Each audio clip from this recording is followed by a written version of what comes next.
चलिए बाजार में जरा और बारीकी से आपको नजर डालते हुए देखते हैं। फिलहाल आपने अगर निफ्टी में आज तेजी देखी है वो बहुत ही शानदार तरीके से आपको बढ़ता हुआ दिखेगा। लगभग आपने यहां पर 177 अंक की तेजी देखी, 1.6% ऊपर निफ्टी आज आपको दिन के उच्चतम लेवल 11,227 के आसपास बंद होता हुआ दिखेगा।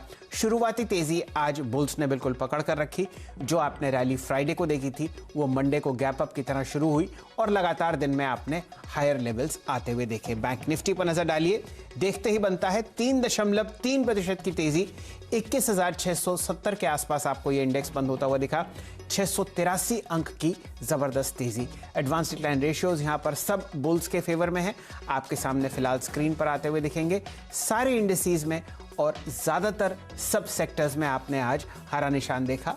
जो तेजी सुबह शुरू हुई वो आपको दोपहर तक बरकरार देखी। ट्रेडिंग रेंजेस पर नजर डालिए, निफ्टी के हाई और लो में लगभग 140 अंक की तेजी थी, डिफरेंस था, और दिन के उच्चतम लेवल पर आपको निफ्टी और बैंक निफ्टी बंद होते हुए दिखेंगे। 654 अंक की वॉलेटिलिटी आपने बैंक निफ्टी में देखी और लगभग 140 अंक का दायरा हाई और लो निफ्टी में था। एडवांस डिक्लाइन रेशियोज देखिए, ज्यादातर आपको बुल्स के फेवर में आते हुए देखेंगे। निफ्टी के 50 शेयर में से 46 ऐसे थे जो आपको हरे निशान में बंद होते हुए दिखे। निफ्टी बैंक में 12 के 12 स्टॉक्स आपको हरे निशान में बंद होते हुए दिख रहे हैं। सेंसेक्स के 30 में से सिर्फ 3 ऐसे स्टॉक्स थे जो आपको लाल निशान में बंद होते हुए दिख रहे हैं। यही तेजी आपने एफएनओ स्पेस में देखी। यहां पर लगभग 130 ऐसे फ्यूचर्स हैं जो आपको हरे निशान में बंद होते हुए दिखे और यही advance decline ratio broader markets में बुल्स के फेवर में था। अब आपको अपने पैनल से मिलाते हैं। हमेशा की तरह यतिन जी हमारे साथ स्टूडियो में जुड़े हुए हैं मुंबई में। आपको बताएंगे डीलिंग रूम चेक में क्या खास ऐसे स्टॉक्स हैं जहां पर आप लॉन्ग या शॉर्ट पोजीशंस ले सकते हैं। दीपाली जी की राय आपको आज मिलेगी फार्मा सेक्टर पर, जहां पर आपने शानदार तेजी देखी, और हमारे साथ श्रीकांत चौहान साहब जुड़े हुए हैं जो आपको इंडेक्स पर अपनी राय देंगे और अपने पसंदीदा पिक्स बताएंगे। चौहान साहब से शुरू करते हैं चर्चा। श्रीकांत जी बताइए किस तरीके से आप बाजार में तेजी देख रहे हैं। निफ्टी का एडवांस डिक्लाइन रेशियो और ट्रेडिंग रेंज देखते ही बनती है। ट्यूसडे के लिए आपकी क्या राय है? शैल जी, वैसे देखा जाए तो बाजार की एक्टिविटी काफ़ी स्ट्रांग थी और आज का जो एडवांस डिक्लाइन रेशियो जैसे आपने बताया कल के दिन में भी उतना ही स्ट्रांग था, यानी कि फ्राइडे के दिन पे, और आज के दिन में भी उतना ही लगातार एक स्ट्रांग मोमेंटम बना हुआ था। गैप अप ओपनिंग थी और ब्रॉड बेस एक्टिविटी थी। इनफैक्ट फाइनेंशियल्स आज चले, बैंक निफ्टी चला, जो काफ़ी एक्चुअली मायने रखता है, और इसी वजह से मुझे लगता है कि कल के दिन में भी हमें एक अच्छी ओपनिंग मिल सकती है। लेकिन मुझे लगता है कि अभी 2 दिन में हमने 450 पॉइंट कमा लिए हैं, और अगर 450 पॉइंट जितनी अगर तेज़ी हो चुकी है तो मुझे लगता है कि शायद अगर कल 50-60 पॉइंट अगर ऊपर खुल भी जाए मार्केट, तो एक बार मुझे लगता है कि उसमें बाय करके और तेज़ी बनाने का कोई मतलब बनता नहीं है। यस, आज मुझे लगता है कि आज ऐसे हुआ है कि जो बैंक में जो एक वर्डिक्ट आने वाली थी इंटरेस्ट वेवर केस के ऊपर, वो आई नहीं, और इसी वजह से मुझे लगता है कि एक शॉर्ट कवरिंग में ये ट्रेंड कन्वर्ट हुआ।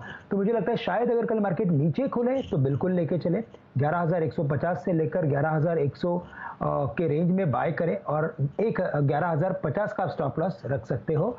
टारगेट्स हम सोच सकते हैं वापस ऊपर में 11,350 से लेकर 370 के। साथ ही साथ मुझे लगता है कि बैंक निफ्टी में भी सिमिलर टाइप ऑफ फॉर्मेशन बना है, बट वहाँ पे भी करेक्शन में बाय करें, बाय ऑन डिप्स की स्ट्रैटेजी रखें। 21,400 21,300 के स्तर है, वो काफ़ी इंपॉर्टेंट स्तर है, वहाँ पे बाय करें, और हम स्टॉप लॉस रख सकते हैं 21,200 का। चलिए, ये तो राय आपको मिल रही है 2 मेन इंडिसेस पर। ऐसा करते हैं चौहान साहब, पहले आपके 2 पिक्स शेयर करवा लेते हैं और फिर इस चर्चा को जरा एक्सपैंड करेंगे, दीपाली जी से जुड़ेंगे। बताइए कौन से ऐसे 2 स्टॉक कॉल्स हैं जहां पर आप लॉन्ग या शॉर्ट पोजीशंस बता रहे हैं ट्यूसडे के लिए?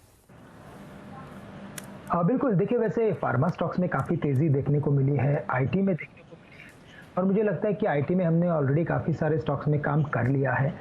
मुझे लगता है कि लुपिन लेबोरेटरीज पे हम काम करके चल सकते हैं। बाई की पोजीशन बनानी चाहिए। 1060 से लेकर 1070 के टारगेट्स काफ़ी क्लियरली विजिबल है, तो वहाँ पे हम लॉन्ग करेंगे। 1010 के करीब का क्लोज है, स्टॉप लॉस रखेंगे 990 रुपये का, और साथ ही साथ इसमें हायर बॉटम जैसा फॉर्मेशन बनाया है। तो मुझे लगता है कि अगर मार्केट में थोड़ी भी तेज़ी बनती है तो डिफेंसिव में और पैसे बनेंगे, और ये सेक्टर ओवरऑल अप ट्रेंड में है। साथ ही साथ मुझे लगता है कि HDFC लाइफ पे हमें फोकस करना चाहिए, क्योंकि ये स्टॉक पिछले कई दिनों से इसी रेंज के आसपास ट्रेड कर रहा है। इनफैक्ट डेली बेसिस पे इसने डबल बॉटम जैसा फॉर्मेशन किया है, और आज 580 के एक अहम स्ट्राइक प्राइस के ऊपर का क्लोज दिया है, जहां पे काफी बड़ा पुट राइटिंग था।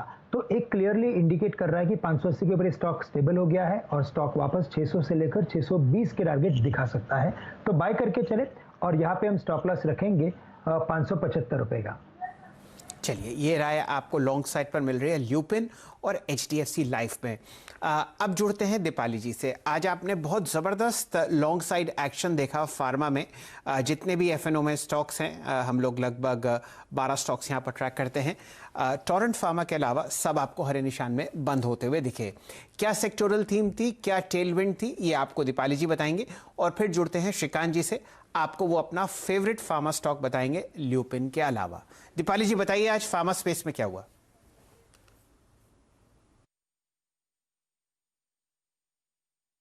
पिछले हफ्ते की गिरावट के बाद आज फार्मा स्टॉक्स में अच्छा मोमेंटम देखने को मिला और 10% तक की तेजी फार्मा शेयर्स में आज देखी गई है। टॉप मूवर्स देखेंगे तो Laurus lab, Sequent scientific, Strides pharma, JB chemicals, Granules, Biocon और अरबिंदो फार्मा टॉप मूवर्स रहे आज के सेशन में।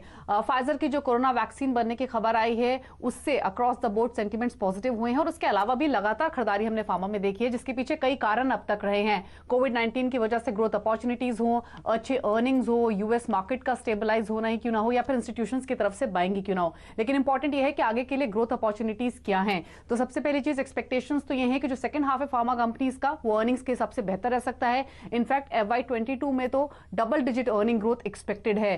फास्टर अप्रूवल्स यूएस की ओर से आ सकते हैं, वो रिफ्लेक्शन इनफैक्ट हाल फिलहाल में हमने देखा भी है। कई कंपनीज जिनकी दवाओं को क्विक अप्रूवल यूएस FDA की ओर से आता हुआ दिखा है। कंपनीज भी अपनी कॉस्ट कम कर रही हैं, R&D कॉस्ट कम कर रही हैं, मैन्युफैक्चरिंग कॉस्ट कम कर रही हैं, ताकि वो अपने मार्जिन को और एनहांस कर सकें। हाल फिलहाल में जो भी ब्रोकर हाउसेस की रिपोर्ट आई है वो पॉजिटिव है सेक्टर पर। CLSA का तो मानना यह है इनफैक्ट कि अगले 3 से 5 साल में multiple growth opportunities pharma space के लिए दिख रही हैं और डोमेस्टिक फार्मा बिजनेस जो है वो FY25 तक $30 बिलियन का हो सकता है और इसीलिए जो वैल्यूएशंस हैं वो भी अर्निंग ग्रोथ जो एक्सपेक्टेड है उसको सपोर्ट करती हैं। तो इसीलिए हमने देखा है कि हर गिरावट पर फार्मा स्टॉक्स में एक रिन्यूड बाइंग इंटरेस्ट आता है, जो कि आज के सेशन में भी देखने को मिला। चलिए, तो बाय ऑन डिप्स की स्ट्रैटेजी आपको फार्मा स्पेस पर बेहतरीन तरीके से काम करती हुई दिख रही है। स्टूडियो में हमारे साथ यतिन जी भी हैं। यतिन जी बताइए, आज डीलिंग रूम्स में किस तरीके का रुझान था फार्मा स्पेस पे? मैं बहुत सारे मिड कैप काउंटर्स ट्रैक कर रहा था। डायरेक्टर साहब, नैटको फार्मा का स्टॉक दिखाइए। आज यहाँ पर आपने शानदार 8% तेजी देखी है। ग्रैन्यूल्स पर आप रिकॉर्ड हाई लगते हुए देख रहे हैं। सिप्ला, सन फार्मा, बायोकॉन, बेहतरीन आज आपने रैलीज देखी और इनके पीछे क्या कारण था दीपाली जी ने बताया, लेकिन डीलिंग रूम सेंटिमेंट क्या था उस पर टिप्पणी करेंगे यतिन जी। तो शैलेंद्र जी देखिए, लार्ज कैप फार्मा की तो क्या कहने, जो इनको बिजनेस आ रहा है घरेलू मार्केट से या एक्सपोर्ट मार्केट से, खास करके यूएस में, वहां बढ़ोतरी देखने को मिल रही है। और जो छोटी कंपनियां हैं, खास करके API कंपनी, जैसे कि आपने नाम लिया लॉरस लेबोरेटरीज का, ग्रैन्यूल्स का, ये सब कंपनीज जो है API बनाती हैं, एक रॉ मटेरियल जिससे हम अपनी दवाएं बनाते हैं। तो वहाँ भी काफ़ी अच्छा हमको रुझान देखने को मिला। खास करके ग्रैन्यूल्स में जहां बातें चल रही हैं कि शायद प्रमोटर अपना हिस्सा जो है प्राइवेट इक्विटी इन्वेस्टर्स को बेच देंगे। इसके अलावा नैटको की शैलेंद्र सर ने बात की। नैटको में एक ड्रग है लैपेटिनिब, ये कंपनी का जो है पेटेंट बहुत जल्द एक्सपायर होने वाला है और कंपनी ने पैरा 4 यानी कि फर्स्ट टू फाइल जो है कर दिया है अमेरिकन मार्केट्स में। तो नाटको में जो है वो बहुत बेहतरीन तरीके से हमको ये ड्रग के कारण रेवेन्यू आते हुए दिखेंगे। लुपिन भी एक ऐसी कंपनी है जिसको पेटेंट एक्सपायरी जब होगी तब फायदा होगा। तो ये सब कारणों से हमने देखा है कि एक सेक्युलर बुल रन जो है, चाहे वो API कंपनी हो, मिड कैप हो, लार्ज कैप हो, फॉर्मुलेशन बनाती हो, US में एक्सपोर्ट करती हो, किसी भी तरह की फार्मा कंपनी आज बहुत बेहतरीन तरीके से तेजी में थी। चलिए, आपको लुपिन पर तो लॉन्ग कॉल आती हुई दिख रही है चौहान साहब से। श्रीकांत जी, आपकी राय लेंगे। कोई भी मिड कैप फार्मा स्पेस कोई पसंदीदा या चुनिंदा स्टॉक बताइए जो लॉन्ग साइड पर आपको फार्मा में मिड कैप में अच्छा प्रदर्शन करता हुआ दिखे कल। देखिए, वैसे शैल जी, अगर फार्मा में अगर इतनी बड़ी तेजी बनी है और जैसे फंडामेंटल रीजन है, एक बात बहुत ही क्लियर है कि हमें इसमें टॉप डाउन अप्रोच रखना पड़ेगा। हमारे पास पूरा कॉम्बिनेशन होना चाहिए, large cap, mid cap, small cap.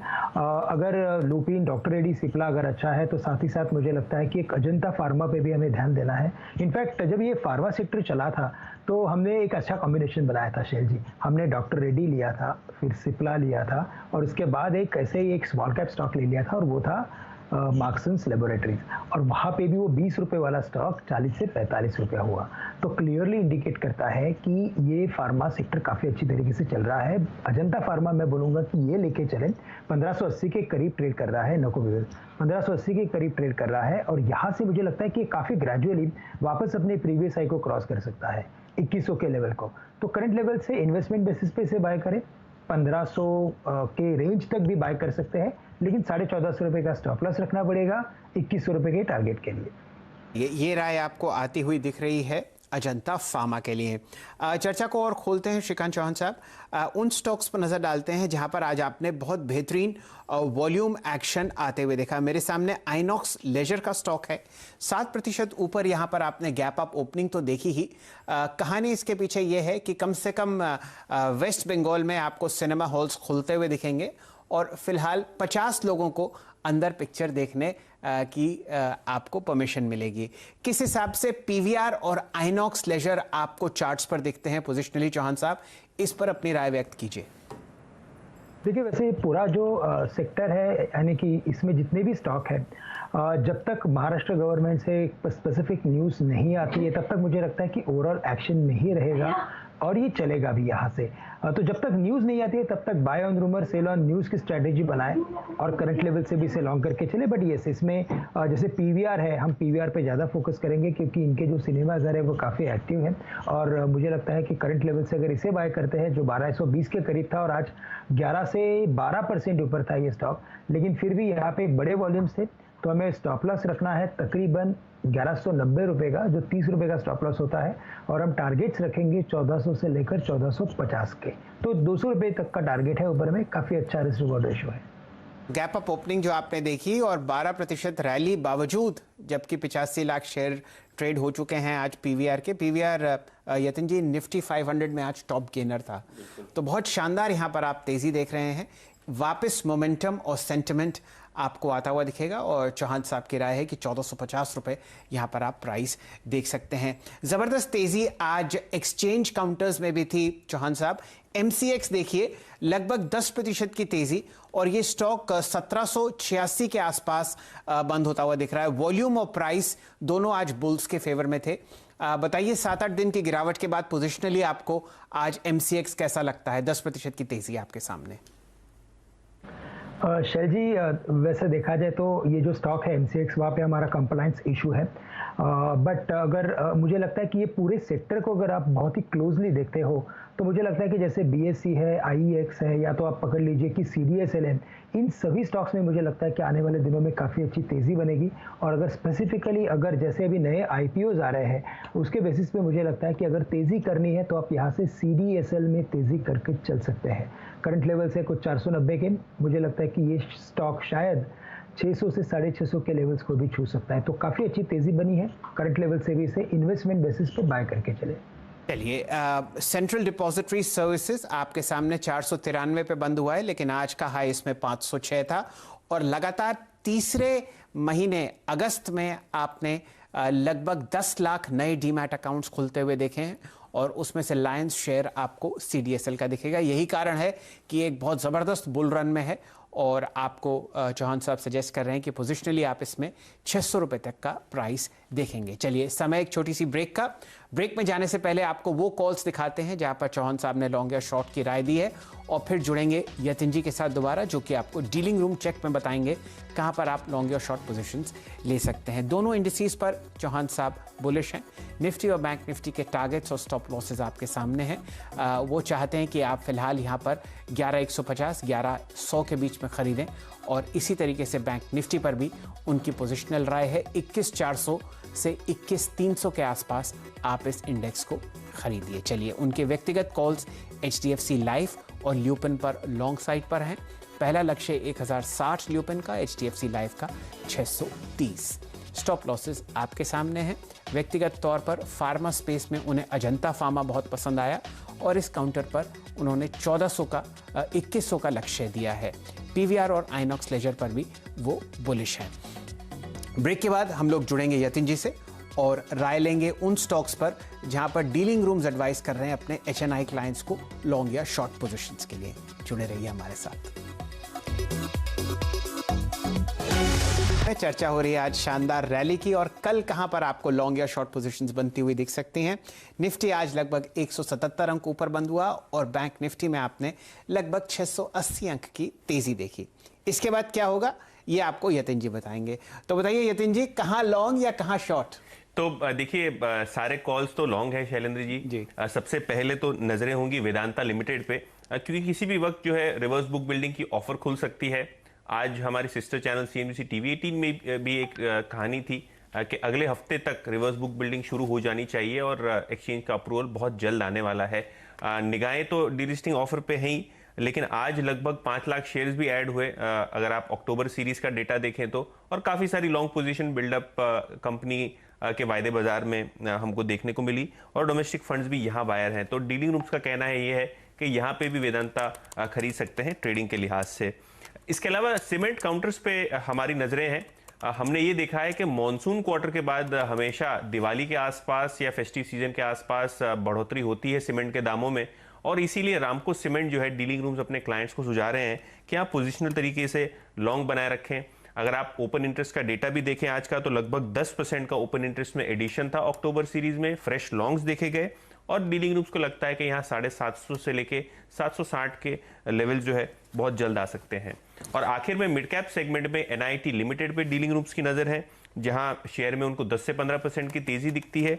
और अगर आप NIT टेक की लिमिटेड की बात करें तो यहां हमने देखा है कि एजुकेशन जो डिजिटल माध्यम से आज की तारीख में बढ़ रहा है और ग्रोथ अच्छी आ रही है, तो कंपनी के लिए भी ये फायदेमंद साबित हो सकती है आने वाले दिनों में। चलिए सबसे पहले जुड़ते हैं चौहान साहब से और राय लेते हैं वेदांता पर। कहानी बहुत गर्म है और प्राइस आपके सामने 50 पैसे कम 139.50 पर ये ट्रेड कर रहा है। ऑलमोस्ट दिन के हाईएस्ट लेवल पर आपने इसको बंद होता हुआ दिखा। चार्टिकली चौहान साहब आप बताइए वेदांता आपको कैसा लगता है? देखिए, वैसे वेदांता में काफ़ी अच्छा फॉर्मेशन बना है। इनफैक्ट उसने जो अपने एक लाइन चार्ट के पैटर्न को बरकरार रखा है, क्योंकि मार्केट में काफ़ी सारे अप एंड डाउन है, लेकिन ये स्टॉक लगातार बढ़ते गया है और अभी अगर देखा जाए तो 52 हफ्तों के ऊंचाई पे है। साथ ही साथ अगर आप देखेंगे तो लॉन्ग टर्म चार्ट्स पे इसने 165-170 के करीब काफ़ी बड़ा वक्त निकाला था 2018-2019 में। तो मुझे लगता है कि ये स्टॉक 165 के लेवल्स को आने वाले दिनों में कम से कम छू सकता है। तो करंट लेवल से भी इसमें लॉन्ग पोजीशंस बनाई जा सकती है, क्योंकि मुझे नहीं लगता कि ये स्टॉक 125 के नीचे अभी जाएगा। और यहाँ से अगर रिस्क रिवॉर्ड रेशो देखें तो 165 से 170 के लेवल्स काफ़ी अच्छे हैं। तो करंट लेवल से भी इसे लॉन्ग करके चले। डीलिस्टिंग की किताब आपको बनती हुई दिखेगी अगले 15 दिन में। ये हमारे सिस्टर चैनल CNBC TV 18 की खबर है और काउंटर आपको बहुत जबरदस्त तरीके से गर्म दिखेगा। वेदांता का पहला लक्ष्य 165 जो आपको चौहान साहब ने दिया है। जाते जाते श्रीकांत जी, NIT पर यहां पर आपने लगभग 10 से 12 साल का एक जोन जो है उसको टूटते हुए देखा है। इतने लंबे और इतने शानदार ब्रेकआउट के बाद बताइए आप कैसा नजर रखते हैं NIT पर? देखिए, यहाँ पे भी इनफैक्ट काफ़ी बड़ा फॉर्मेशन डेवलप हो रहा है। जो आपने बताया कि 10 से 12 साल का तो बराबर है बिल्कुल भी, बट अगर आप पीछे अगर और पास में जाके देखते हो तो 2001 से लेकर ये स्टॉक ने कभी भी 172-173 के लेवल्स को क्रॉस नहीं किया है। वहाँ पे एक बार उसने एक ऊंचाई बनाई थी। तो मुझे लगता है कि ये स्टॉक धीरे धीरे 170-175 के लिए जा रहा है, लेकिन अगर वो उस लेवल को भी अगर क्रॉस कर लेता है तो फिर मुझे लगता है कि इसमें बहुत बड़ी तेजी बन सकती है। तो करंट लेवल से बिल्कुल इसे बाय किया जा सकता है। वैसे भी IT स्टॉक्स काफ़ी अच्छा परफॉर्मेंस दे रहे हैं, बाय करें। और यहाँ पे जो हमें स्टॉप लॉस रखना है वो तकरीबन हम लोग रख सकते हैं कुछ नियरली 120 के आसपास का, और मिनिमम टारगेट हम रख सकते हैं मिनिमम 145 का। चलिए, तो फिलहाल पोजिशनली 145 और लॉन्ग टर्म टारगेट 170 आपको श्रीकांत चौहान साहब NIT पर बता रहे हैं। लगभग 10 साल के एक बहुत बड़े साइडवेज ट्रेंड के बाद आपको NIT अब ब्रेकआउट करता हुआ दिखेगा। समय समाप्त हो चुका है मार्केट्स टुडे पर, लेकिन खबरों का सिलसिला जारी है CNBC आवाज़ पर। आप जुड़े रहिए हमारे साथ। एक से एक बेहतरीन स्टॉक कॉल्स, ट्रेडिंग पिक्स और पोर्टफोलियो पिक्स आपको मिलती हैं सिर्फ और सिर्फ CNBC आवाज़ पर। हमारे साथ जुड़ने के लिए आपका बहुत बहुत शुक्रिया। वीडियोस को देखने के लिए आप जरूर से सब्सक्राइब कर ले हमारे यूट्यूब चैनल को। फ्रेंड्स, मिलते हैं अगले वीडियो के अंदर, जब तक के लिए गुड बाय।